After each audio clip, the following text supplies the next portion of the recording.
6 years. I honestly can't believe I'm saying that out loud. 6 years ago, I published the very first episode of the Leading Yourself podcast. I had no real plan, no fancy equipment. It was just me holding my iPhone in my daughter's room and a deep desire to share what I was learning about growth, leadership, and becoming a better version of myself. I thought maybe, just maybe, a handful of people would listen. And here we are, hundreds of episodes, listeners in countries that I've never ever visited, and countless conversations that have challenged me, stretched me, and shaped me in ways that I could never have predicted. So today we're celebrating. I thought the best way to honor 6 years of this podcast is to share 6 lessons I've learned along the way. And here's the thing. These lessons aren't just for podcasters. They are for anyone who's building something, leading something, or simply trying to show up more fully in their lives. So whether you've been with me since episode 1 or you're tuning in for the very first time, welcome and thank you from the bottom of my heart, because if it wasn't of you listening, I wouldn't be here celebrating now 6 years of the podcast. So grab your coffee or beverage of choice and let's dive in.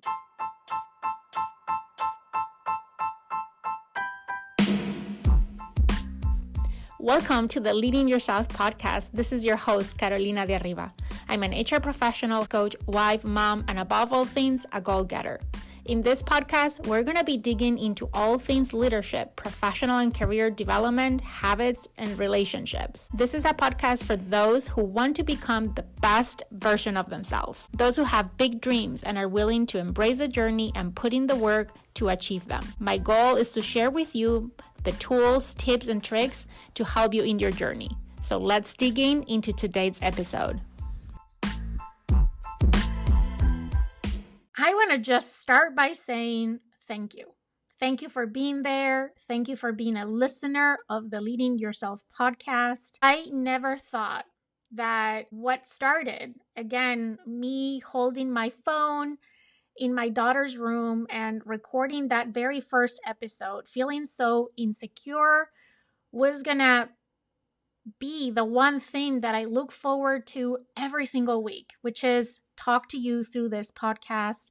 And now we're celebrating 6 years of the Leading Yourself podcast. So here are the 6 key lessons. There's many more than 6, but it just sounded good to say 6 lessons in 6 years. So there we go. Lesson number 1, start before you're ready. When I recorded my very first episode of the podcast, I didn't have a microphone that cost hundreds of dollars. I didn't have an editor. I didn't have a content calendar mapped out for the next 6 months. Honestly, I didn't even know if I liked the sound of my own voice. And if you're ever heard yourself on a recording, you know that's a whole journey in itself.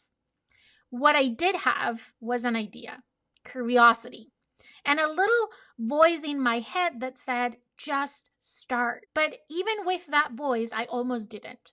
I told myself the same things so many of us tell ourselves. You need to prepare more. You need to be more experienced. You need to wait until you have more time. You need to get it perfect first. Here's what I've learned. If you wait until you feel ready, you will wait forever. Readiness is a mirage. The more you chase it, the further away it seems. And what I've discovered through podcasting, through career moves, through personal goals is that growth doesn't come from feeling ready. Growth comes from acting before you feel ready, because action is what creates clarity. When I hit record that first time, was the episode perfect? Absolutely not. My delivery was choppy. I said, way too many times. I probably rumbled a little. But here's the thing. I learned more from one imperfect episode than I would have from 6 months of planning and second-guessing myself. And isn't that true in so many areas of our lives? You want to start a business, but you're telling yourself or waiting until the conditions are just right. You want to get in shape, but you're waiting until your schedule clears up. You want to write a book, apply for a job, move to a new city, but you're waiting until you feel ready.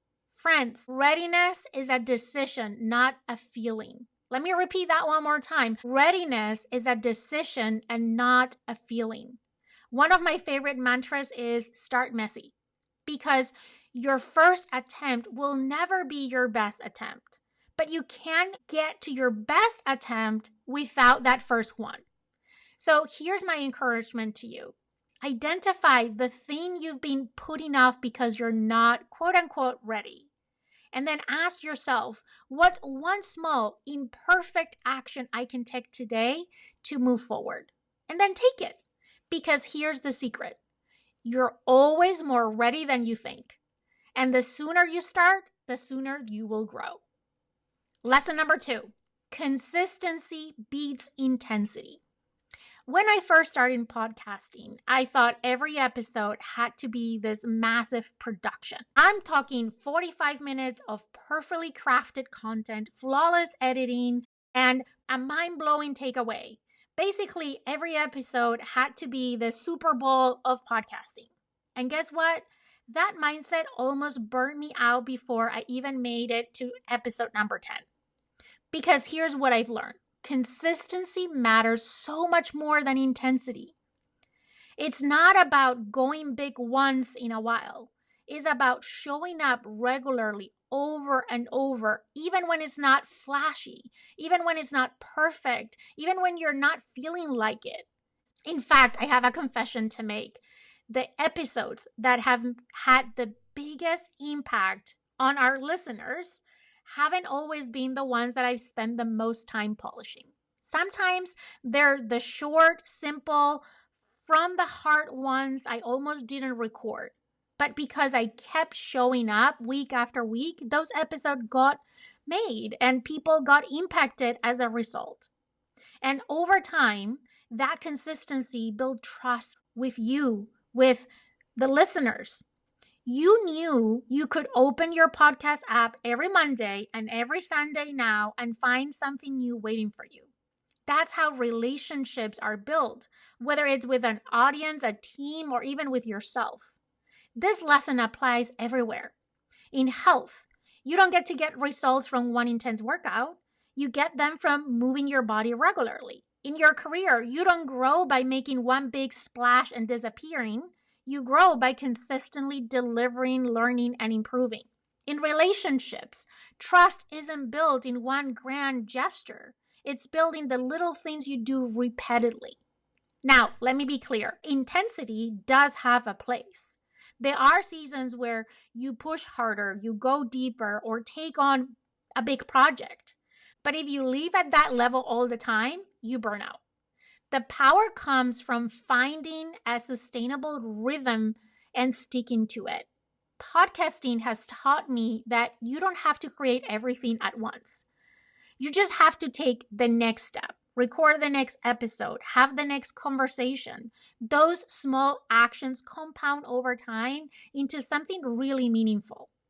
So I have a question for you. Where in your life are you holding back because you think you need to do something big? And what would it look like to just keep showing up instead? Because at the end of the day, consistency will take you places that intensity alone never will. Hey friend, quick pause because I've got something really exciting to share with you. Thrive is back. That's right. Thrive 2025 is happening this September 8th through the 12th, and you're officially invited. If you've been craving to boost your clarity, confidence, and energy to finish the year strong, this is your moment. Thrive started as a way to celebrate my birthday during the pandemic, and now it's become a tradition. 5 days of powerful conversations, inspirations, and real tools to help you elevate every area of your life. That's our theme this year, elevate, because you're not here to play small. We've got an incredible lineup of speakers, and yes, I'll be teaching too. And you can join for just $1. Yes, $1 gives you live access to the 5 days. And we have other ticket options with replays and workbooks and VIP perks. So head to the link on the description of this podcast episode to grab your spot before it fills up. I can't wait to see you at Thrive 2025. Lesson number 3. Your voice matters. There were moments, especially in early days, but even recently, when I'd finish recording an episode, hit publish, and then think, does anyone even care what I have to say? And if I'm being really honest, there were also moments where I thought maybe I should just stop. Who am I to be giving advice or sharing stories? But then an email would come in, or a DM, or sometimes from a close friend, but more often from someone I never met, someone on the other side of the world, saying things like, I listened to your episode this morning and it was exactly what I needed. Those messages have been such powerful reminders that my voice matters, your voice matters. Podcasting has taught me that your story, your perspective, and your lessons have value, not because they're perfect or because you have everything figured out, but because they're yours. Here's the thing. We often underestimate the power of sharing our lived experiences. We think, well, if I'm struggling with this, surely other people already know what to do. But that's not true. Sometimes the things you've worked through are the exact same things someone else is facing right now. And they need to hear it from you in your words with your unique lens. And here's the magic. When you share your truth, you give other people permission to share theirs. You create this ripple effect. You normalize the struggles, the learning, the growth. You make it okay for others to speak up too.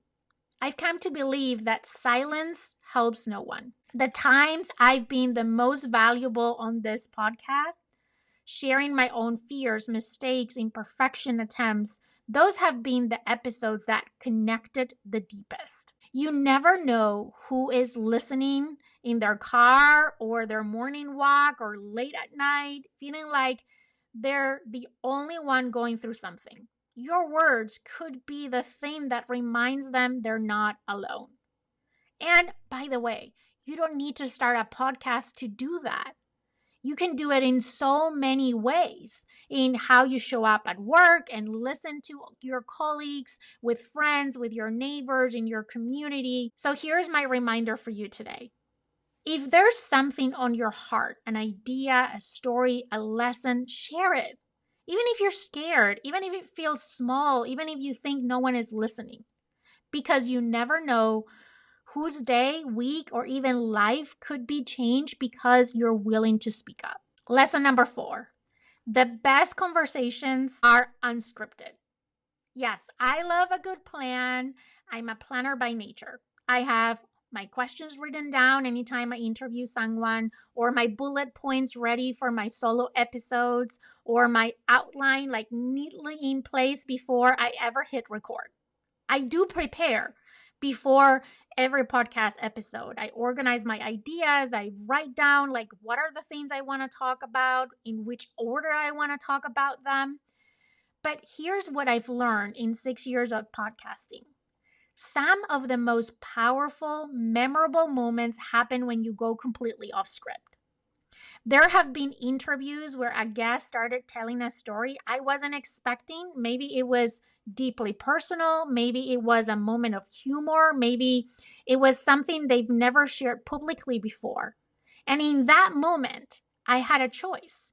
I could stick to my neatly planned next question or follow their energy and be curious. And every time I've been willing to lean into that unscripted space, magic has happened. Those are the moments that connect. Those are the moments listeners write me about later, saying that part, that really hit me. It's taught me something important about life too. We all carry these scripts, the plans for how we think things should go, the career path, the 5-year plan, the perfect timeline for your relationship or your dream. And while having direction is great, and I'm a firm believer of that, being too attached to the plan can actually make you miss opportunities that are unfolding right in front of you. Sometimes the best things, the biggest breakthroughs, the sweetest moments happen when you allow yourself to be surprised.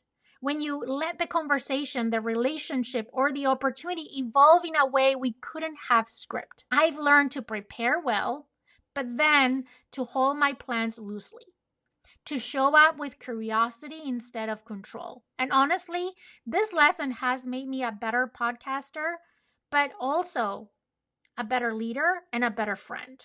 Because when you're truly listening, not just to respond, but to understand, you create space for depth, for trust, and for real connection.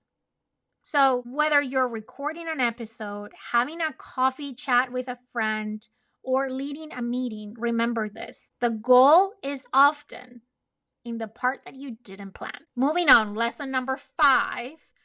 Podcasting is about connection and not perfection. In my early days, I was obsessed with getting everything just right. If I stumble over a sentence, I will stop, delete it, and re-record the whole thing. If I heard myself take a breath too loudly, I would start over again or edit it out. I thought that the more perfect the episode sounded, the more professional they would be, and the more people that would listen to it. But here's the thing that I discovered. Perfection doesn't connect. In fact, it can actually distance you from your audience. And I'm not only talking about podcasts. What people remember most are not the flawless edits. They remember the moments that feel real. The little laugh in between sentences, the pause when someone gets emotional, the unplanned tangent that ends up being the heart of the episode. Those human moments are where trust is built. They're what makes your listeners feel like they're not just listening to a polished production, but having an actual conversation with a real person. And to be honest, that's always my intent. I want to feel these podcasts as I'm sitting with you on a coffee shop and we're enjoying a coffee and we're talking about these things. And here's the truth. Perfection, it's intimidating. Connection is magnetic. Think about it. When you hear someone be real, share a story that's messy, or admit that they don't have it all figured out, you lean in. You see yourself in them. You feel less alone.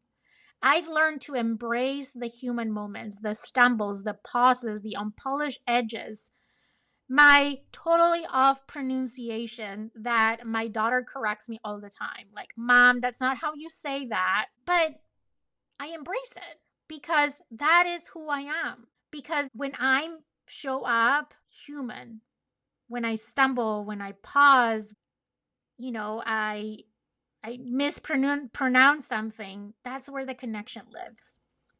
And this isn't just a podcasting lesson, it's a life lesson. Whether you're giving a presentation, you're leading a team meeting, you're having dinner with friends, you don't have to perform to be valued. You just need to be present and be yourself. So now, when I listen back to an episode and hear the laugh that wasn't planned, or a pause where I was just thinking, or even an very frequent mispronunciation, I leave it in because someone out there will hear it and think she's human, just like me. And that's where the magic happens. Okay, last but not least, lesson number 6, keep evolving. What you hear on the podcast today is nothing like what it sounded like in year 1. And honestly, I'm so glad. Looking back, in the beginning, I had a very specific idea of what the show should be. I thought I had to stick to certain topics, certain formats, or even a certain voice I thought a podcaster was supposed to have. Looking back, it was all part of figuring it out. But I was holding the show in a tight little box. Over time, I gave myself permission to experiment. Some episodes got shorter, some became longer conversations. I tried solo episodes, guest interviews, and even those bite-sized morning brew episodes. I shifted topics as my own interests evolved, moving from mostly mindset and personal development into career growth, leadership, health, and the behind the scenes of my own journey. And here's what I've realized. The podcast has grown because I have grown. It reflects the seasons I'm in, the lessons I'm learning, the conversations that I'm craving. When I look back over 6 years, it's almost like a personal growth timeline. I can hear the changes in my own confidence, my presence, even my priorities. It's a reminder that we are all works in progress. And that's something to celebrate, not to resist. I think that's the secret to keeping things alive. A business, a creative project, a career. It's letting it evolve with you instead of forcing it to stay the same. If I had tried to keep the show exactly how it was in year one, I probably wouldn't still be here 6 years later. It would have felt stale, disconnected, and I would have outgrown it. So here's my encouragement to you, whether it's a podcast, a career path, a hobby, or even a relationship. Give it permission to change. Let it breathe. Let it reflect who you are now, not just who you were when you started. Because evolution isn't a sign that you're losing your way. It's a sign that you're still in the game. So there you have it. 6 lessons from 6 years of podcasting. When I think about this milestone, I can't help but feel incredibly grateful. This show started as an idea I wasn't sure I could pull off. And it has turned into a space where we get to learn, grow, and explore life together. To every single one of you who has tuned in, whether you've been there since episode 1, or this is the very first time that you've had hit play on one of the episodes, thank you. Thank you for giving me your time, for inviting me into your commute, your workout, your morning routine, or those quiet moments when you just needed a voice to walk alongside you. Every download, every share, every review, every message telling me how an episode landed for you, it fuels me more than you know. You are the reason I keep showing up week after week. If this podcast has ever inspired you, made you think differently, or simply made you feel less alone, I'd love for you to pass it along to a friend today. And if you do, tell them your favorite lesson from today's episode, or maybe share with them the favorite episode from all the episodes that you have listened to. And if anything resonated today, you know I always love to hear what resonates with you. Please send me a DM. You can connect with me on LinkedIn, on Instagram, or send me an email to leadingyourself@icloud.com. Here is to the next chapter. Here is to more conversations that challenge and inspire us. Here is to growth, to connection, and to continue to lead ourselves one episode, one choice, one conversation at a time. From the bottom of my heart, thank you for being part of this journey. And I can't wait to see where the next 6 years take us.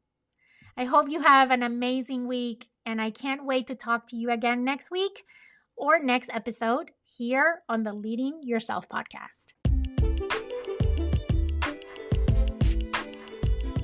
Okay, my friend, that's all I've got for you today. But before you go, 2 quick reminders. Number 1, if we're not already friends on Instagram, let's get connected. You can find me as Leading Yourself Podcast. Number 2, make sure you're subscribed to the podcast so you never miss an episode. Thank you so much for joining me today. I am incredibly grateful that you're in this journey with me. I want to leave you with one last thought. I want to remind you that you're destined for more, and that every step that you take brings you closer to becoming that best version of yourself. Embrace each day as a chance to learn, grow, and chase your dreams. The world needs you to shine brightly, so go out and shop fully and authentically. Take care, and I'll see you next time.